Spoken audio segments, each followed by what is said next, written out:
আপনার প্রিয় মানুষকে আপনি যতটা ভালোবাসেন, আপনার প্রিয় মানুষকে আপনি যতটুকু মহাব্বত করেন, আপনার প্রিয় মানুষও ততটুকু আপনাকে মহাব্বত করবে, ততটুকু আপনাকে ভালোবাসবে।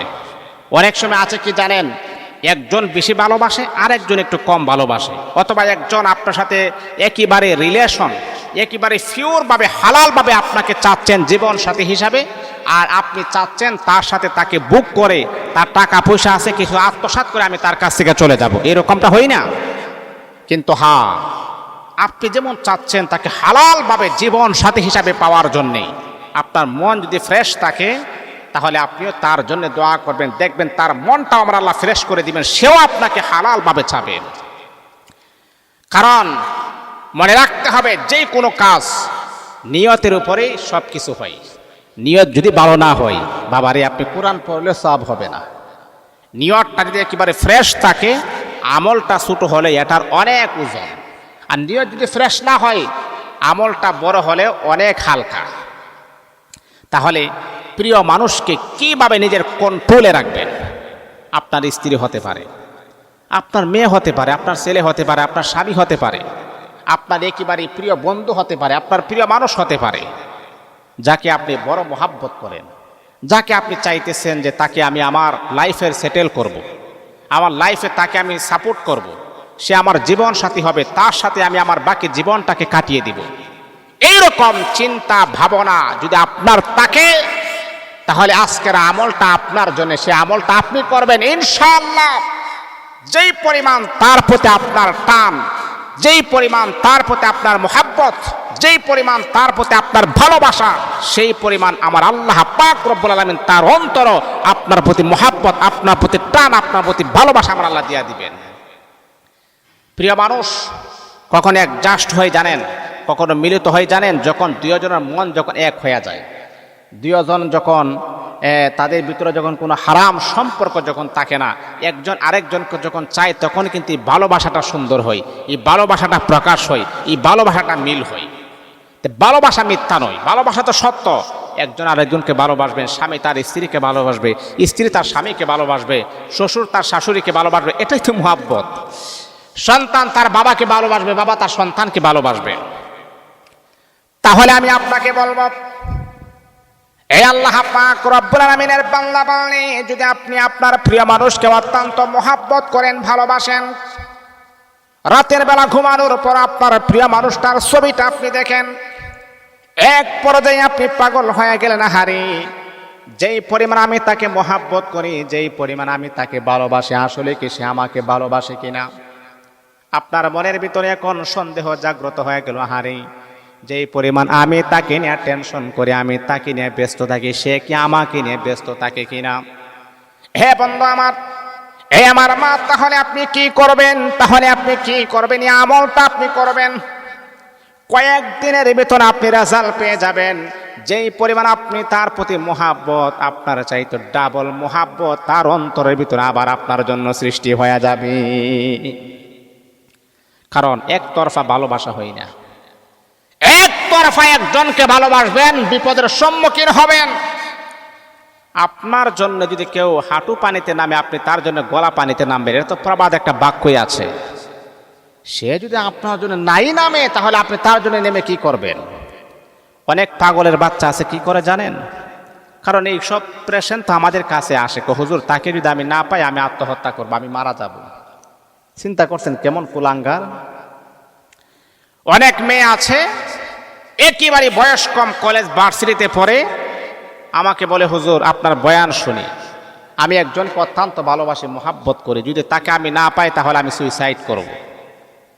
তো শিক্ষিত হয়েছে, কিন্তু কাজগুলো তো অশিক্ষিত। আমি বললাম যে মা শুনেন, একটা ছেলে যদি আপনাকে ছাড়া ভালো থাকতে পারে, আপনাকে ছাড়া যদি সে ভালো চলতে পারে, তাহলে আপনি তার জন্য মারা যাবেন, সে তো বলতেই পারবে না, তাহলে ওর লাভটা কি হবে? আপনার ফায়দাটা কি হবে?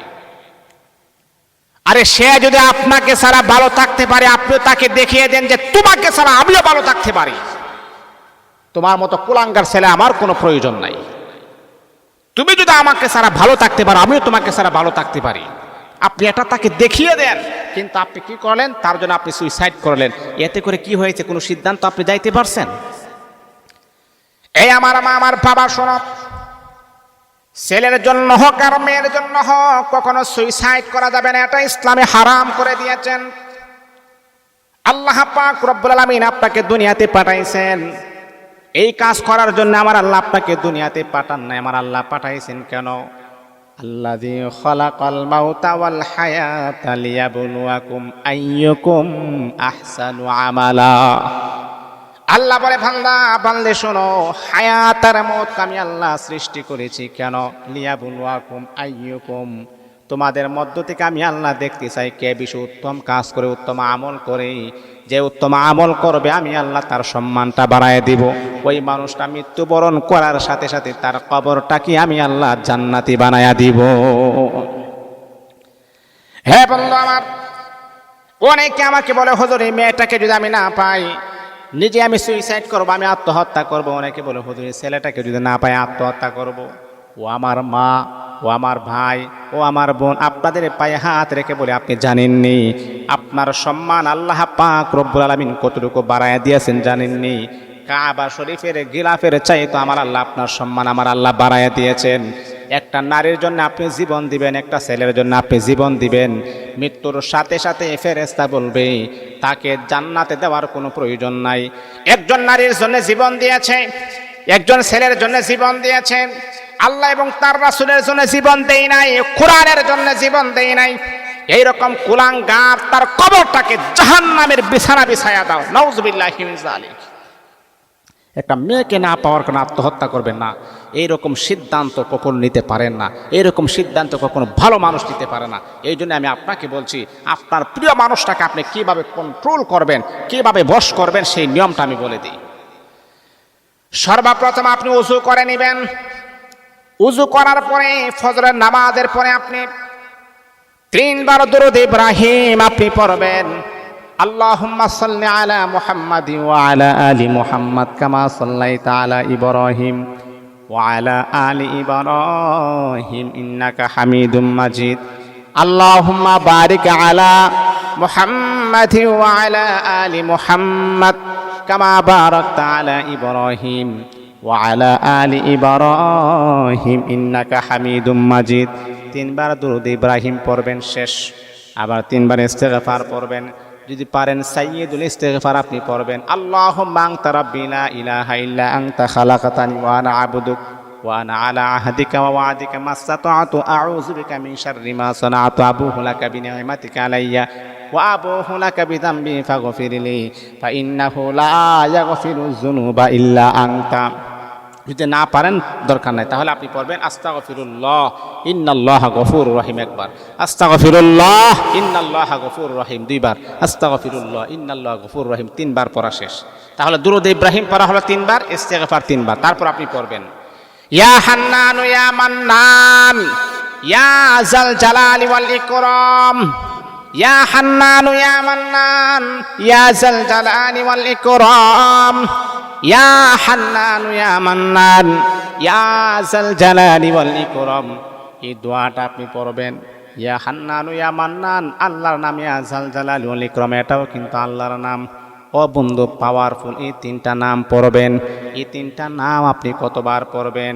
এই 3টা নাম আমি আপনাকে বলবো, এই 3টা নাম আমি আপনাকে বলবো 499 বার আপনি পড়বেন। ইয়া হান্নানু ইয়া মান্নান ইয়া জাল জালালি ওয়াল ইকরাম। এই 3টা নাম 499 বার পড়ার পরে আপনার প্রিয় মানুষের কোনো ছবি থাকলে ছবিতে আপনি ফু দিবেন। 499 বার পরে একটা ফু দিবেন, শেষ। তারপর আবার 3 বার দুরূদ শরীফ ইস্তেগফার পরে আপনি দোয়া করবেন আল্লাহর কাছে আপনার মনের কথাটা একান্তভাবে ব্যক্ত করবেন। আল্লাহ, তাকে আমি অত্যন্ত মহাব্বত করি, আল্লাহ তাকে আমি ভালোবাসি, আল্লাহ তাকে আমি জীবন সাথী হিসাবে পেতে চাই। আল্লাহ, সে যদি আমার জন্য কল্যাণকর হয়, আমার জন্য ভালো হয়, আল্লাহ তুমি একটা ব্যবস্থা করে দাও। আল্লাহর কাছে আপনি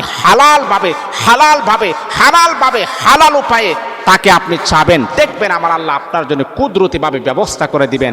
কিন্তু আপনি অযথা অনর্থকভাবে সুইসাইড করার কোনো সিদ্ধান্ত আপনি নেবেন না, এদিকে অবশ্যই আমাদের খেয়াল